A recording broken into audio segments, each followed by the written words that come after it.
Good morning, everyone.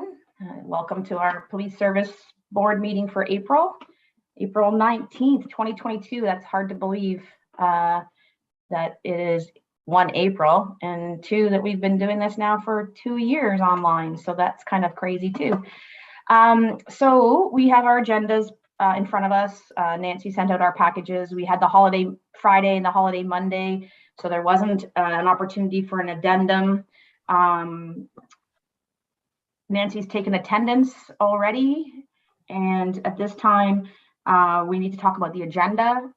I don't know, Nancy, where appropriate, but I do want to talk about the challenge coin criteria, and I don't know if that's appropriate under new business or under business arising from the minutes, because we've talked about it a couple times. So I'm looking for some direction from my fellow board members or from Nancy. We can add it to business arising. That's fine. Okay. Is there anything else for the agenda today? I know most of us have hard stops here at 11 there's a funding announcement today. I'm not sure who's all participating in that, and then we have other commitments. So we do have to make sure we keep our time, keep on time here for today. If there's no other additions to the agenda, can I get a motion, please, to approve the agenda? Thank you, Mayor Bailey. Member Brown. All those in favor of that motion? And that's carried. Any declaration of pecuniary interests? Seeing none. We have no delegations today or presentations today. We have the minutes from the previous meeting in our board package from March 15th. Any errors or omissions or anything that needs to be corrected? Okay, seeing none, we'll have a motion then to approve those minutes, please. Councillor Pierce and Mayor Bailey, all those in favor? And that's carried as well. Thank you. So business arising from the minutes. Is there anything that anybody would like to discuss other than perhaps maybe a quick update, Inspector Ferguson, if there is any, on the Burford issue that we had the delegation from last meeting? Is there any updates that you can provide, or work is ongoing?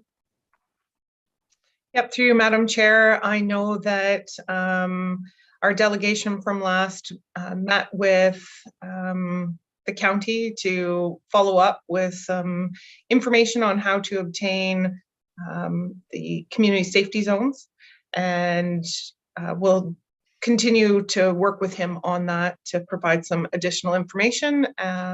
So work ongoing, I guess. Okay, great. With respect to the challenge coin, I just wanted to take a quick opportunity here to extend our thanks and my personal thanks to Staff Sergeant Gutenberg for his leadership on this project. Your passion and your knowledge and your ability to get this project done is much appreciated, Ben, and we probably couldn't have done it without you, so thank you so much. I'd like to share with the group, if you're amenable, a picture of the actual coin. They've arrived, and I can show you the coin. Oh, better turn that down a bit. Oh, it doesn't want to go down. Hopefully you can see that on your screen. It's quite big. Sorry about that.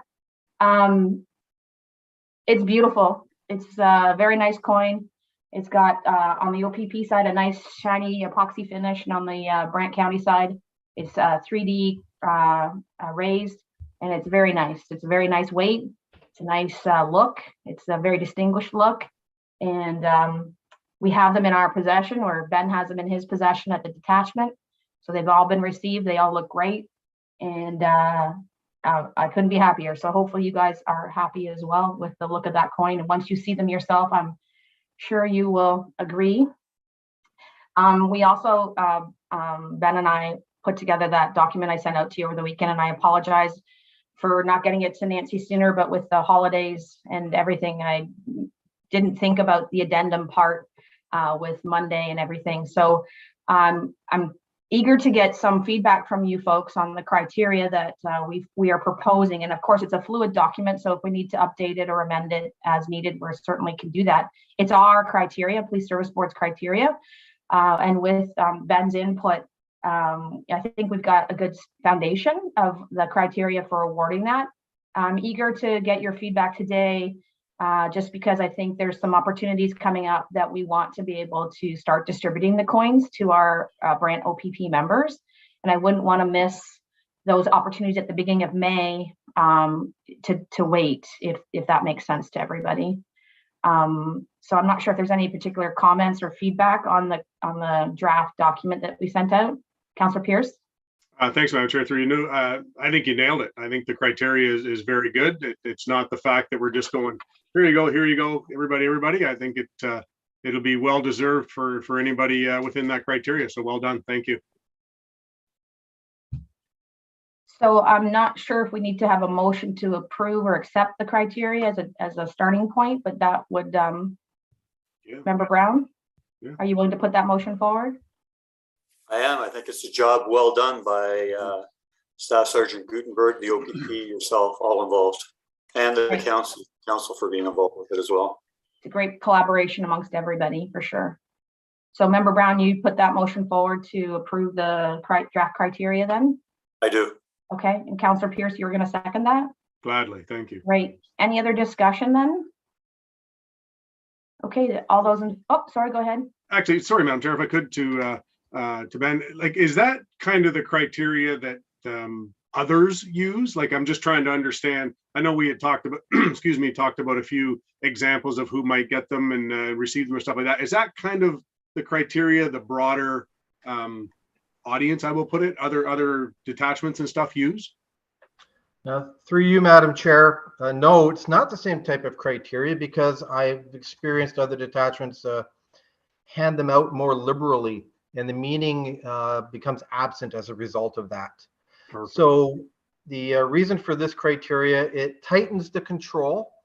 It turns the item into something that is earned and something that's more, will be more valued in the long run, from my personal opinion. And again, this is all governed by the Police Services Board, and it's basically your award to the members that you choose. And again, through Madam Chair, if it wasn't for the Police Services Board or the Council of Brant, this project would not be here today. So I definitely have to thank you all for your support in this project. Okay, well, I appreciate that, because that, to me, like you say, that makes it even more special. You know, it's one of those that we've kind of, you know, we've made the coin our own, and we've made the criteria our own. So I think that's fantastic. I'm very, very excited. Thank you. Mayor Bailey? Yeah, and I've seen this in other organizations, like my Rotary Club. We have the Paul Harris Fellowship, and we when we give out that, it comes with $1,000 donation from the club to the Organization of International Rotary, and some clubs give them out to almost anyone who does something maybe nice or something, where some clubs, they really do see the value in keeping them exclusive or fairly exclusive. And when I received mine, it was very special, because I know that we don't give them out that often in Brantford.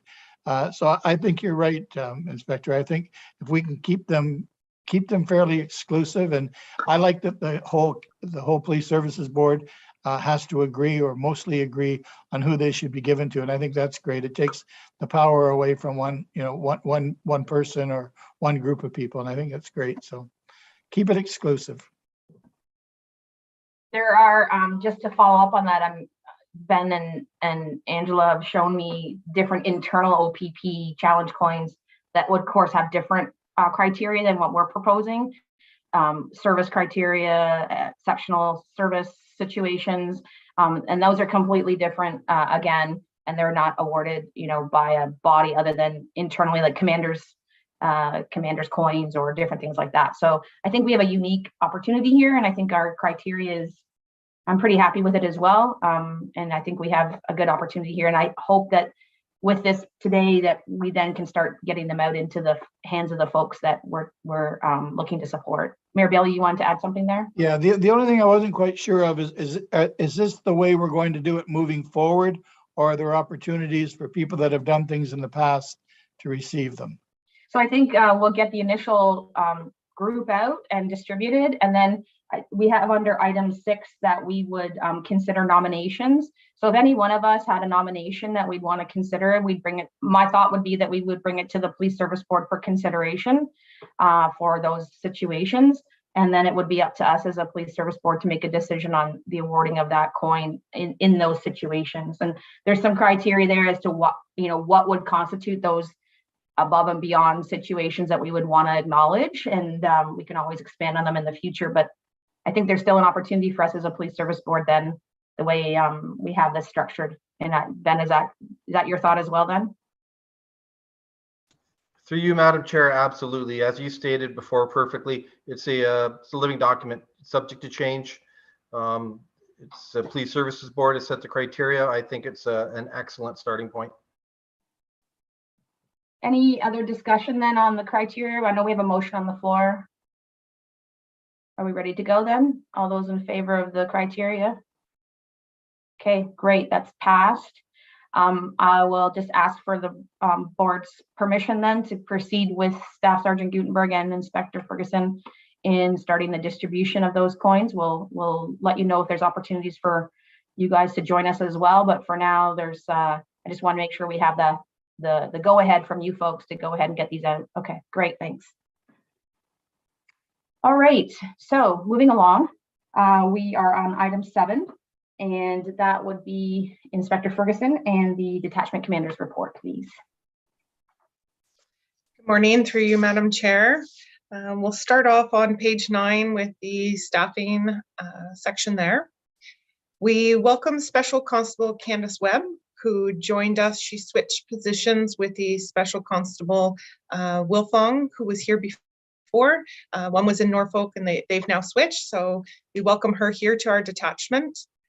Brant also welcomed an additional experienced police officer, PC Morelli, just joined us at the start of the month. He has 20 years policing experience, comes from Waterloo to us. He's been a great addition to our platoon here. Thank you there to Acting Sergeant Hank Rutenbeek. He was a member from our West Region Time HSD team that belongs within our detachment here. He came over and assisted us as an acting sergeant for a few months here, and he remains part of our Brant OPP family by staying in our building, transitioning back to the traffic unit. We are excited that Sergeant Andy Fox has accepted a lateral transfer back here. He is a confirmed sergeant who's been down in Norfolk for the past 4 years. He was part of our OPP Brant family up here for several years before being promoted down there, and he's been itching to come back here for several years. So it's nice that we have a position to move him into here early start of May. Our auxiliary members are back to their regular duties. A few changes with their leadership. I know, Madam Chair, you met PC Monahan and PC Smith at the pizza dinner, and PC Monahan has now moved on to his ERT role. He's in training right now, and PC DeConning has stepped into that role, so it'll be exciting to have him work with Andrew Smith. One of the things that's not on the staffing section, I think maybe because I was trying to avoid it, is that today will be Staff Sergeant Gutenberg's last meeting with us. So we have done as much as we can to keep him with us here in Brant, and we wish him all the best as he heads back to Haldeman County, which is his home position. He's been with us here for 7 months, and certainly an amazing addition to our detachment. He's in his 30th year now, and if I could keep him forever with me, I certainly would. So it's been fantastic to have him. And Ben, I can't thank you enough on behalf of our detachment, and I'm sure Police Services Board here, that you have been instrumental in a lot of things here for us. So thank you. Thank you, and through Madam Chair, thank you for this opportunity. I can finally say, after my 30 years on, I finally found another detachment I would transfer to in a heartbeat. So let that be known that if this position does become available and permanent, I will definitely be putting in for it. And I want to thank everybody for their support and assistance throughout these last 7 months. We'll move on to our community wellness, our community safety and well-being team. So the community mobilization officer, Constable Murphy, has been very active again this month. And she assisted our MCERT worker, Eva, with 5 of the crisis calls, as well as 19 coast referrals for follow-up. So she's been doing some additional work with victim services in relation to supporting some young females in our community. And she continues the planning and implementation of a recent grant that is to do with intimate partner violence. So I know that announcement came out recently, and she's working with Nova Vita, and you'll see a media release after today will go out on that as well. So she's also attended a number of meetings for the month.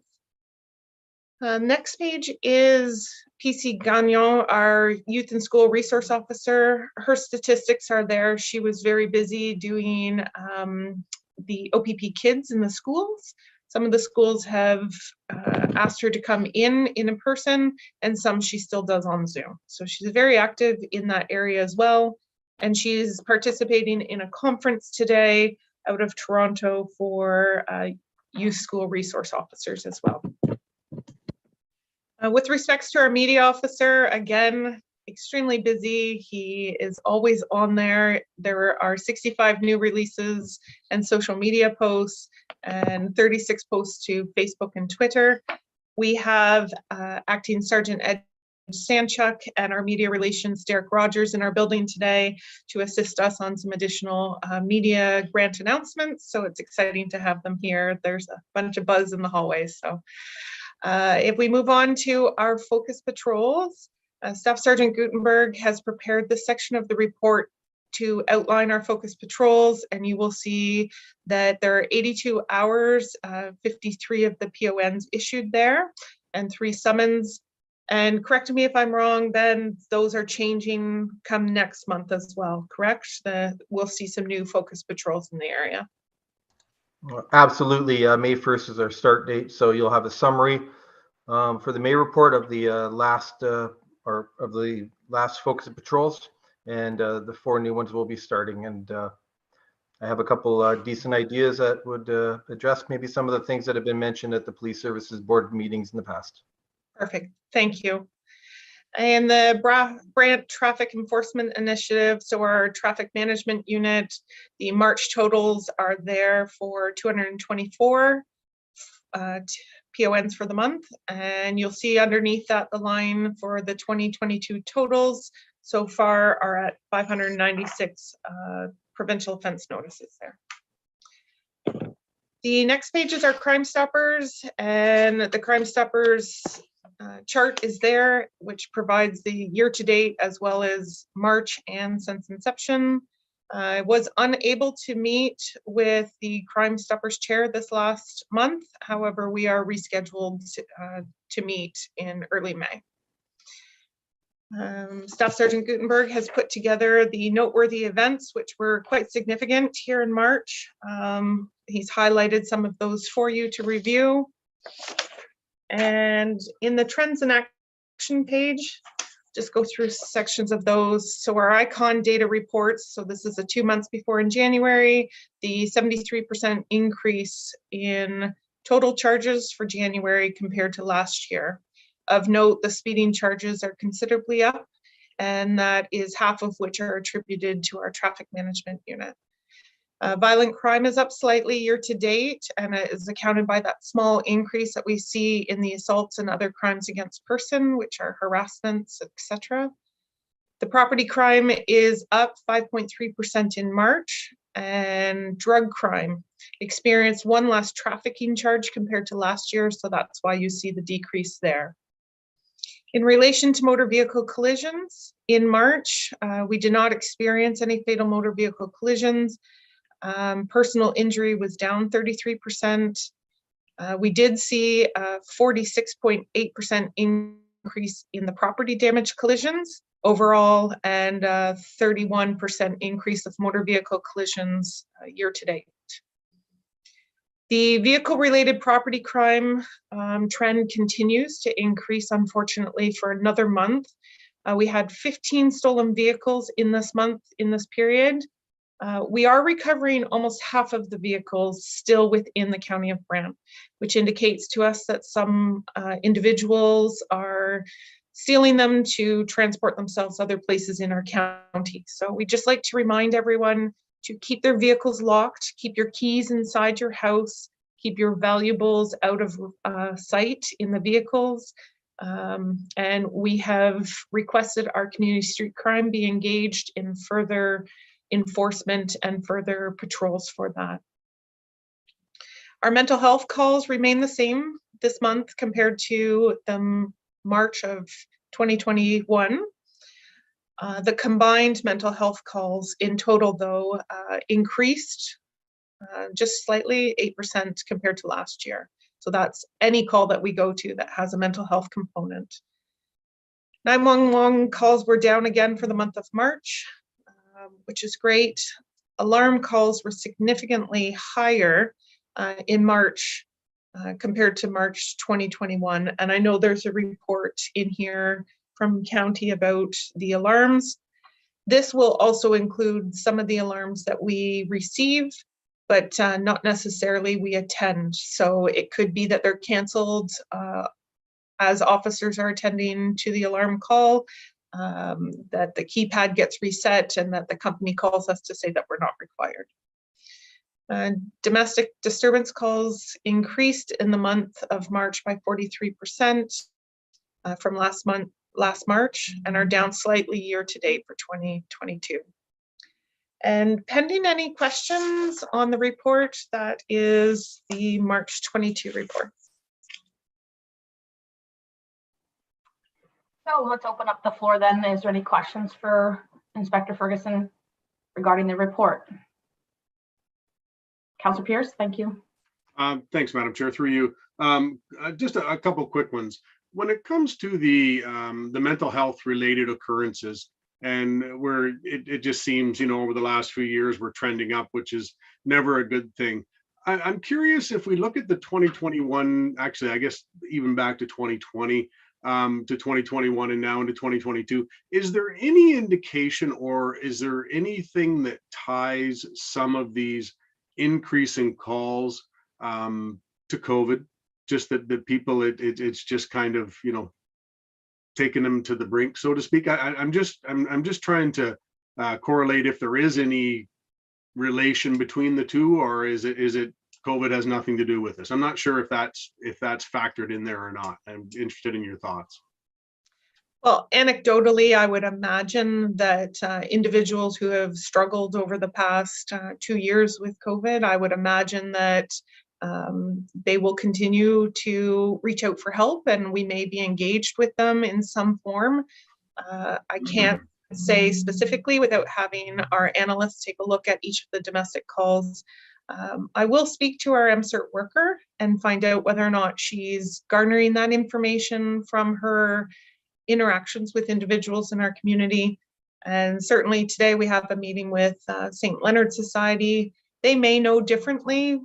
From a perspective of an officer, though, it could be a number of things, right? Loss of job or change of situation, but COVID has affected lots of things. I would anecdotally think that it has increased.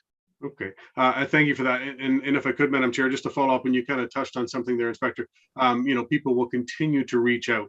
And I think that in itself is huge when it comes to mental health, just the fact that people feel safe enough to reach out, which it's kind of a double-edged sword, so to speak. That's what we want. We want people to reach out.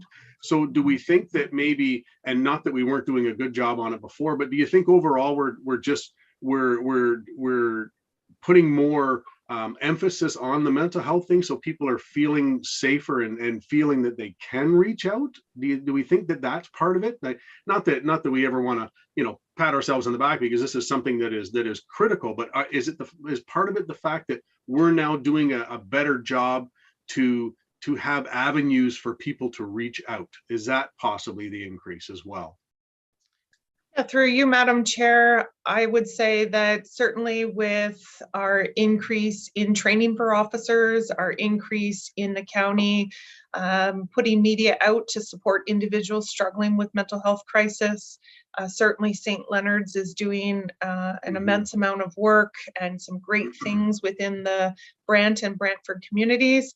I do think that the opportunities are there, and the social media is certainly targeting a lot of knowledge and expansion of mental health within our communities. So it is great to see, and I do think that's playing a good part of it. Okay, thank you for that. So further on down in the report, when it comes to the youth and school resource officer, and in the criminal code section of that, with we get to the assaults, and then the criminal provincial offense calls, the Highway Traffic Act. Now, is that so? It doesn't necessarily have to be at the school per se, but if a youth were to be stopped somewhere speeding, for example, would that go under that section, or are these just like I'm trying to correlate Highway Traffic Act offenses to schools, and I'm curious, is that how it goes? So if a youth is out County Road 18, let's say, and they get caught for speeding, would it go under that section? Yes, so through you, Madam Chair, Sylvie is our youth and school resource officer, and that's why the title of the report is there. But yes, certainly she filters through all of our calls for service in the county of Brant, irregardless of her being in the school. So yes, those are all encompassing of charges dealing with our youth in our community. Okay, I appreciate that. And then just as I say, overall, thank you for the report. The school patrol was down a few hours, as was the foot patrol, but I think overall, again, just the comments that I'm receiving is that folks are seeing the presence of OPP, not necessarily exactly when they want to, but that's always the case. And as I say to them, they can't be everywhere all the time. But the presence is being seen. So I appreciate that, and I thank you. Member Brown?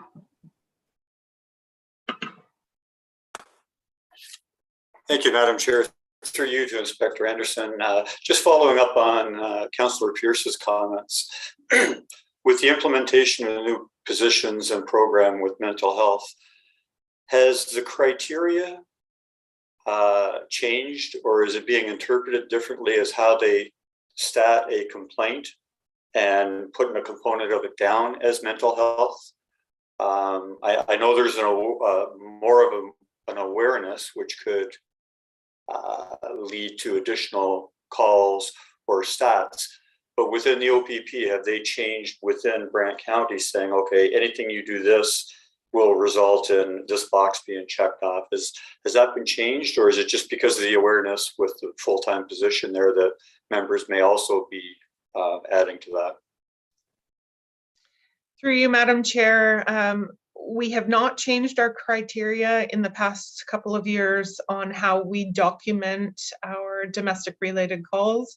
But again, we could attend a family dispute or an assault call that the primary reason or purpose for officers responding is an assault. And when we notify or when we see a component of mental health there, we would offer resources or supports, or our community mobilization officer would be notified to follow up.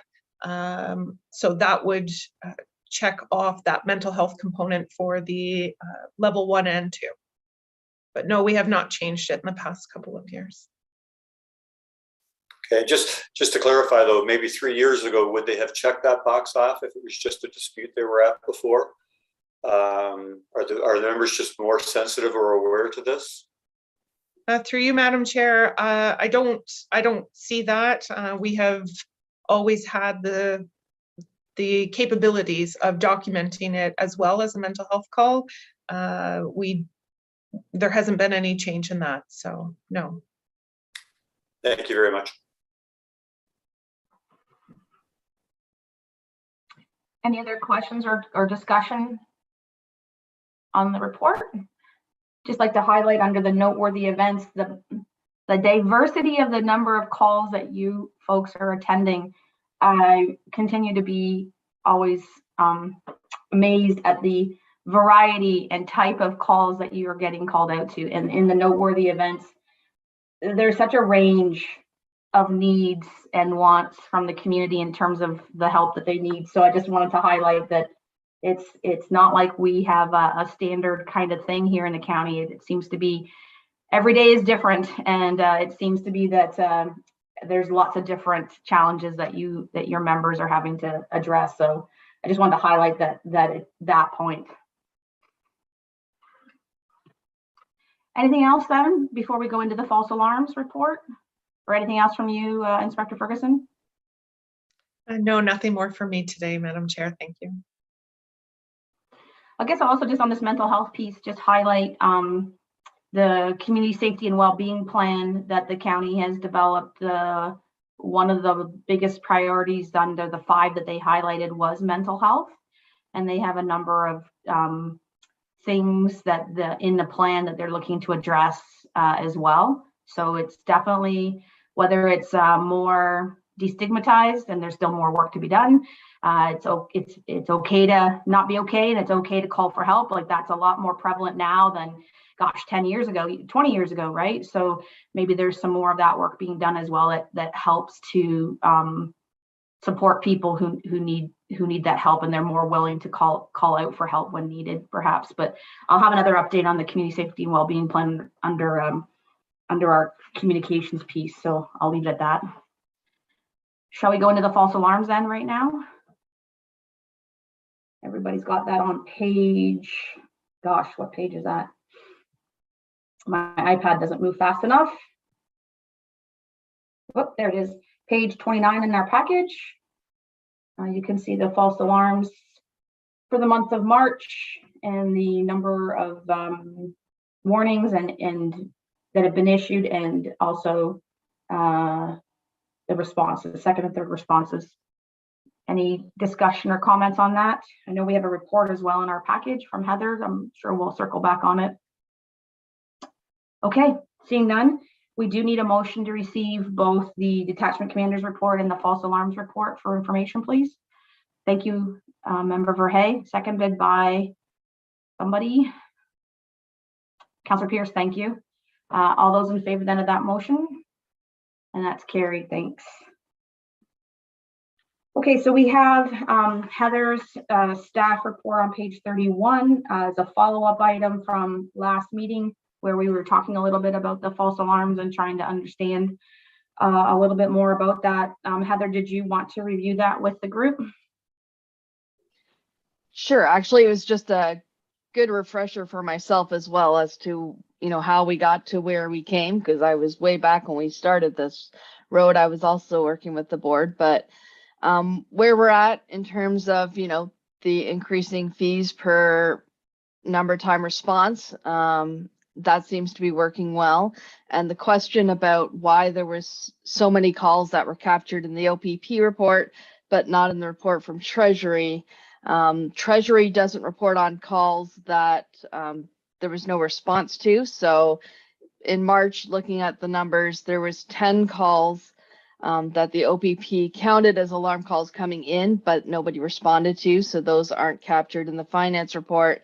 And there was 1 call to a county property, which also isn't captured in the finance report, as we don't bill ourselves just for the sake of billing ourselves. So that's the answer to the question about why those 2 each month aren't the same. And I'm just going to keep an eye on that to make sure there's not any calls that are actually getting missed, but that's where they come from. Any questions or discussion, Councillor Pierce? Oh, you're muted, sir. Sorry about that. Thanks, Madam Chair. Through you to Heather. So Heather, just to clarify that. So an alarm goes off and the police don't attend. Is that what you're talking, that they don't? I'm just trying to understand there. So there'll be a signal somewhere that an alarm has gone off, but they don't attend. I'm wondering why that would be. Well, it would be like sometimes the alarm company will call the police and say, there was an alarm and it's already been looked at by the owner. Sometimes someone set it off by accident. Anytime, I guess, and I'm not sure if one of the officers can advise to like what criteria they use to cancel a call, but if they've got a call to cancel before anyone's gone to the building. Got it. Okay, appreciate that. Thank you. Any other questions or comments for Heather on the report? Makes sense. I think it clarifies the pieces in terms of the calls, and of course, county's not going to bill for its own buildings either. That makes sense.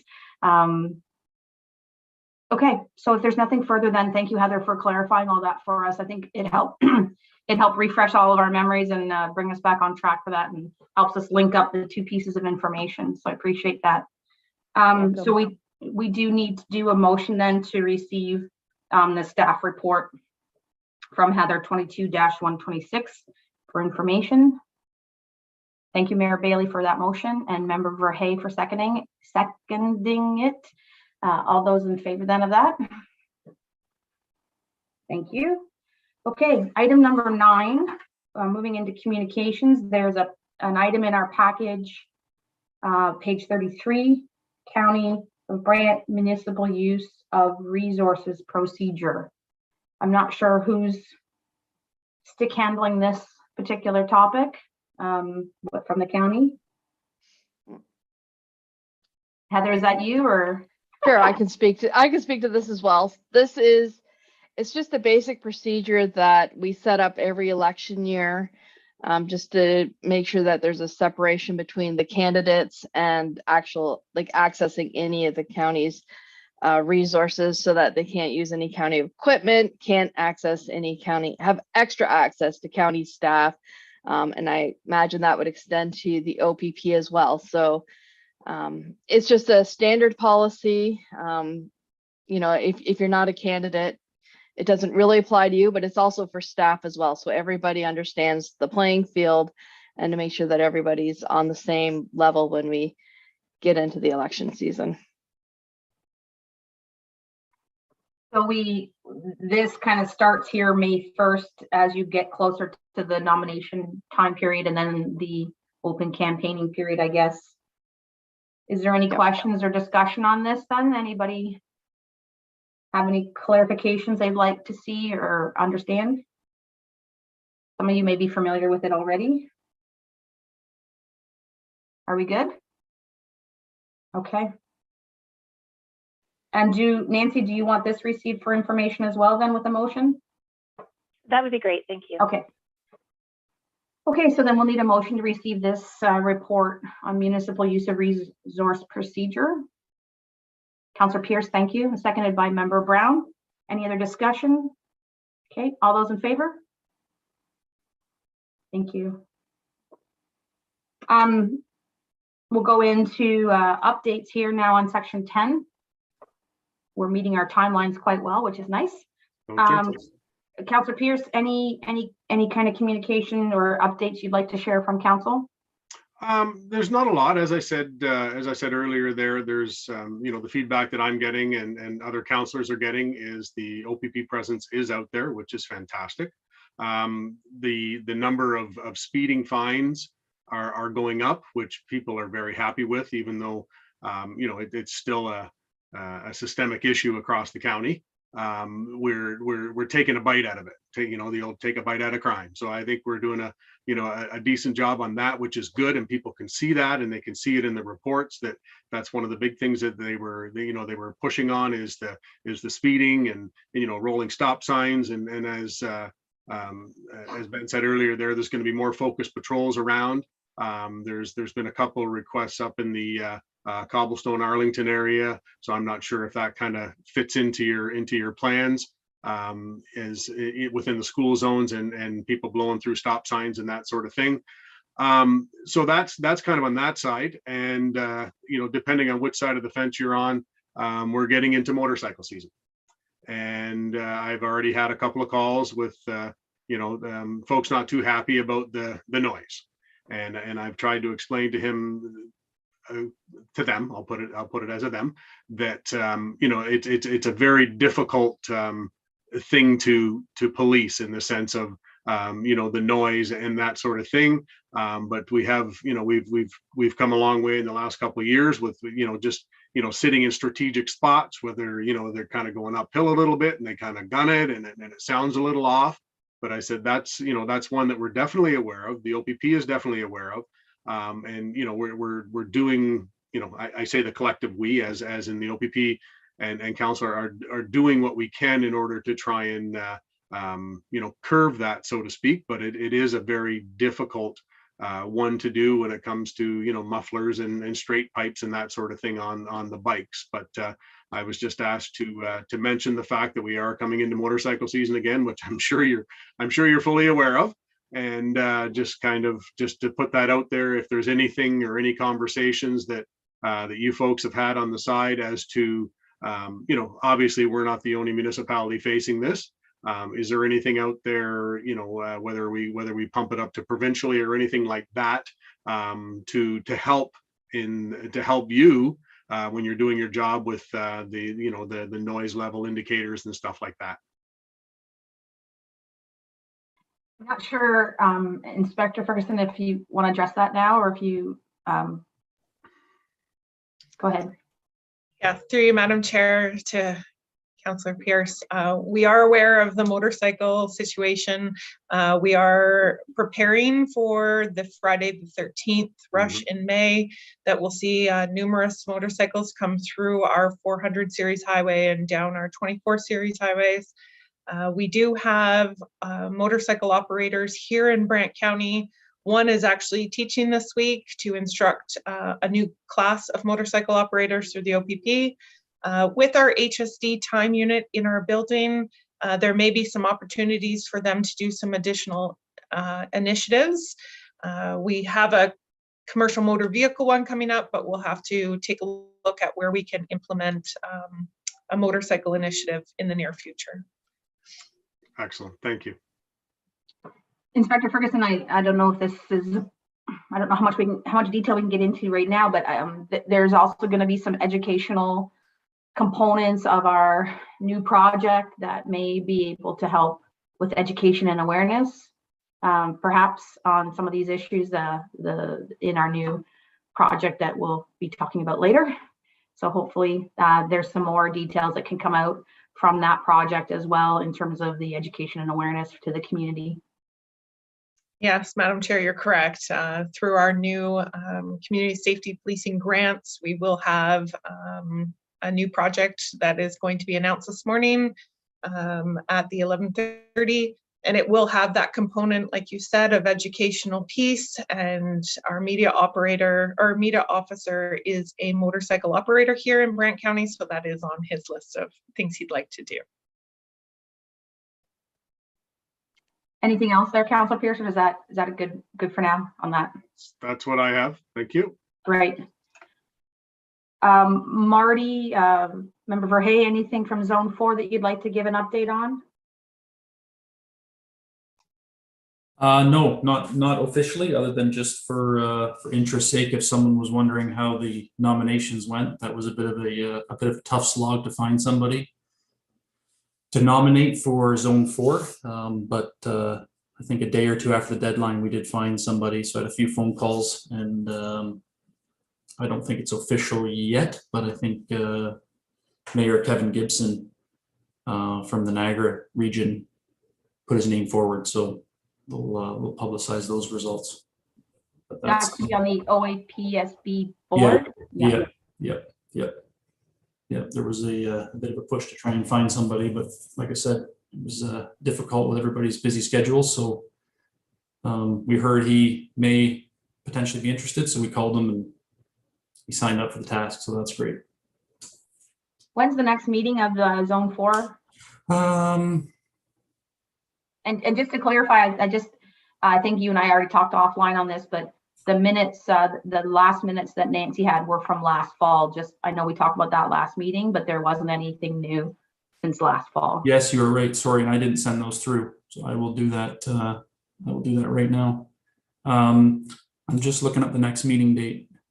I won't put you on the pressure if you don't have it in front of you, but is there, I seem to recall before COVID that different counties took turns. Like, is there anything that we need to be aware of, like in terms of it being in Brant anytime in the next little while, or that's not on this No, document? the next meeting is Norfolk. It's in Norfolk once we can meet in person. And they were going to look into whether or not a hybrid option was available.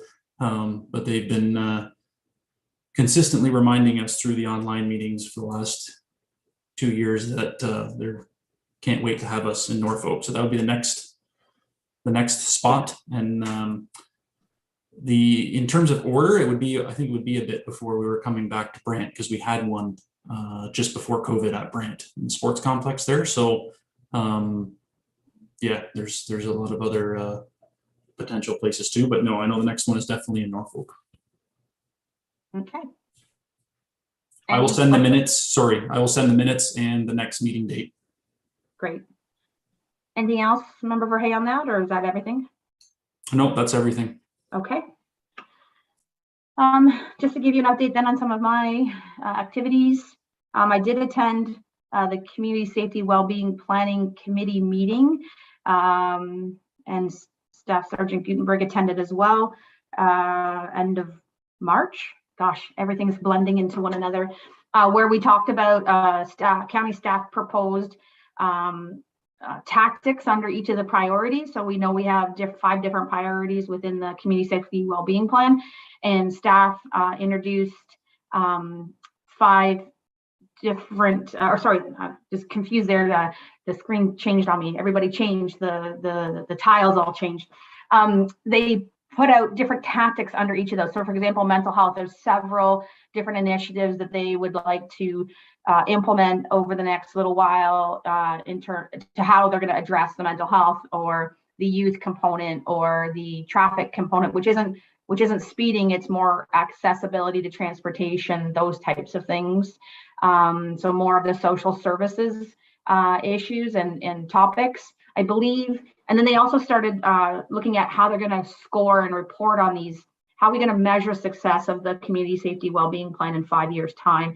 So they talked about metrics and tactics a little bit in terms of how they're going to assess uptake of programs or success of different tactics. I believe from this committee, it's coming to council for approval in terms of their report and their, I'll call it a business plan, because it's more flushing out the Community Safety Wellbeing Plan with actual activities and programs. So I believe that's coming to council for approval. And then my suggestion would be that perhaps one of the county staff, once that's all reviewed by council, we can maybe have someone come in and talk to us a little bit about some of those programs and tactics and priorities, so that we can make sure it aligns with some of the work that our OPP is doing, and the left hand and the right hand are all in sync with each other, because we will have crossover on some of those things, especially on the mental health file. So if that makes sense. The other thing, we do have an announcement today with MPP Will Bauma for our project. I'm not sure if others have been made aware, but I know Mayor Bailey, Vice Chair Brown, myself, Inspector Ferguson will be in Brantford to announce our project. We'll have more details about that after that, but City of Brantford and Six Nations will also be there to announce their projects as well, which is great. So remember that the Police Service Board is the applicant for these projects, and we work collaboratively with the county for the financing, and of course the OPP is the ones responsible for the implementation of these projects. So these grants are extra that we're bringing into the county for projects and for initiatives. So I think that's great that we have these opportunities to do these types of things. Through Mayor Bailey, we had a request that I've sent over to Inspector Ferguson for an opportunity for some community engagement and some community outreach with the Paris Legion. They're having a car show in August. So Inspector Ferguson is going to work with her team on that to be able to have some vehicles present so that we can have that outreach in the community. So Inspector Ferguson will be working on that. The Paris Community Safety Group met last week at the Detachment, and this Brant North Community Safety Group, which encompasses St. George and Glen Morris, is meeting this week in person at the St. George Arena. I think they'll be talking about cyber security. So there's those two groups are are ongoing and active.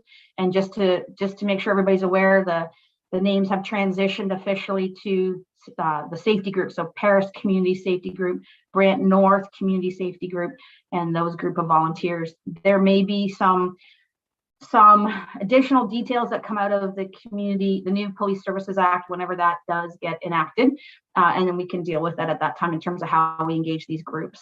There seems to be no timelines as to when that legislation is going to come under that act. The act has been approved and it passed, but there's no details. So that's what we're waiting for, which also impacts our council's decision to have 2 community members, so 6 people on our board. None of that has been approved yet either. So coming up with this municipal election, my term ends, I'll have to reapply. So we won't know if there's 1 spot or 2 spots anytime soon yet. So we'll have to keep an eye on that as well in terms of how that impacts our composition of our police service board. And then the last thing, I guess, is Inspector Ferguson and I will be meeting with council May 12th, I believe it is, something like that, 10th, 12th, second week of May. We'll be meeting with council to at one of their committee meetings. It was postponed from April because a number of folks from council were away at conference. So we will be there in May to give a presentation and an update on OPP initiatives and have the opportunity to talk to council. So that's back on the schedule for May. And then we also met Inspector Ferguson and I with Heather Boyd from the county to talk about our project plan for the communications piece that we've been working on and wanting to get done for quite some time, that got delayed with COVID. So that's back on the front burner. Thanks to Heather for her work in looking into some options for us. And so I believe the plan will be that we're going to collaborate with county staff in terms of the design, layout, production, distribution. It'll be up to us, Inspector Ferguson and whomever, to come together with some content. So this will be our first one out. So originally we talked about like a newspaper format, but it'll be a much smaller document this time around with the help of the county. And I look forward to doing that. So we're getting that back on track. And we as with Heather's recommendation, it'll be before this, but it'll be no later than September so that we avoid any kind of municipal election kind of overlap or anything like that. So I thought you'd be interested to know that a project is proceeding forward. So that's great news. I think unless there's any questions, it's been pretty busy. I do also want to acknowledge, Ben, your time spent here in Brant. It's been great getting to know you and getting to know how you work, and you really are a dedicated OPP member, and you're great at bringing people together, and really appreciate all that you've done. And this challenge coin thing is one of your legacies that you're leaving here with Brant, and we really, really appreciate all that work that you've done. It'd be sad to see you go. I'm sure Haldeman's going to be happy to have you back at the same time. But we do really want to thank you. I'm sure everybody here wants to thank you for all your work, and we've really enjoyed working with you. So thank you. Thank you, Madam Chair. It's definitely been one of the highlights of my career, especially since I'm winding things down, but it's going to motivate me to stay. That's awesome. We really appreciate that. And I know you'll have some big shoes to fill. So, but it's not a goodbye. It's just so long, because our paths hopefully will cross again in the future. They always do. So that's great. Is there anything else that anybody would like to raise at this time in terms of updates or communications? Okay, seeing none. Is there anything that we need to go into camera for? Any updates or anything that needs to be discussed? Yes, we do. Okay, so then we'll have a motion then, please. Thank you, Mayor Bailey, to go in camera, seconded by somebody, Member Brown. Thank you. So all those in favor of going into camera? Thank you. Carried. And we'll just wait for the A-OK.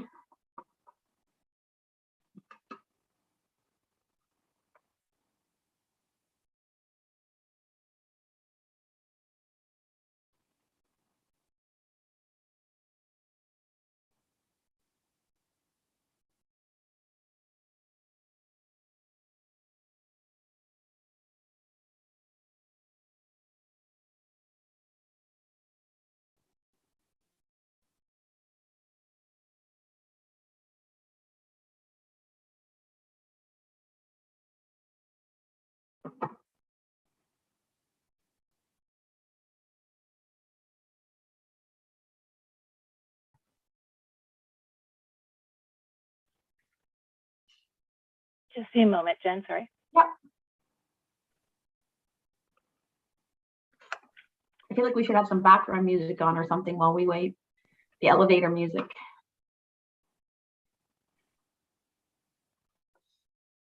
Go ahead, Jen. You can just maybe hum or sing for us.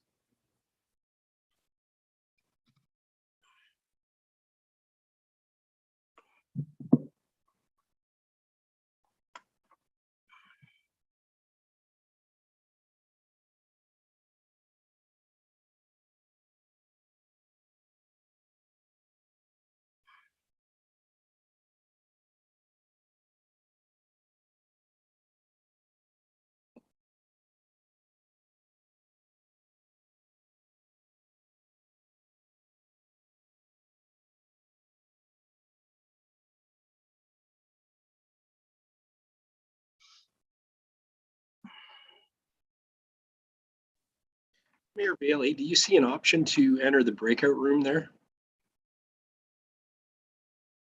I notice you're the only one that hasn't joined. There you go.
I believe we are back, Nancy. Yes, we're good to go. Thank you, Jen. Okay, so thank you everyone we've closed the in-camera session. Now we're back into open session. We're coming to the close of our agenda. Is there anything else that we've missed or anything that anybody wanted to raise before we do close off? So we have our announcement here at the City of Brantford Police Station headquarters with Inspector Ferguson's going to say a few words. So we wish her all the best with those remarks. It's not always comfortable doing that kind of thing, but and I believe Mayor Bailey, you'll be there as well, and Vice Chair Brown will be there, and I'll be there as well. So we'll be there to support you. But it's a great day to be able to announce good projects for the county, so that's good. So if there's nothing further, I believe our next meeting is slated to be in person. If staff want to correct me if I'm wrong, but I believe we're back at Council Chambers on May 17th, which will be nice to see everybody in person again. I'm not sure that we'll even remember how to do that in-person thing again, but it'll be nice to see everybody again in person. So that'll be 9 a.m. Tuesday, May 17th. And if there's nothing further, then we'll adjourn the meeting, and have a great day, everybody.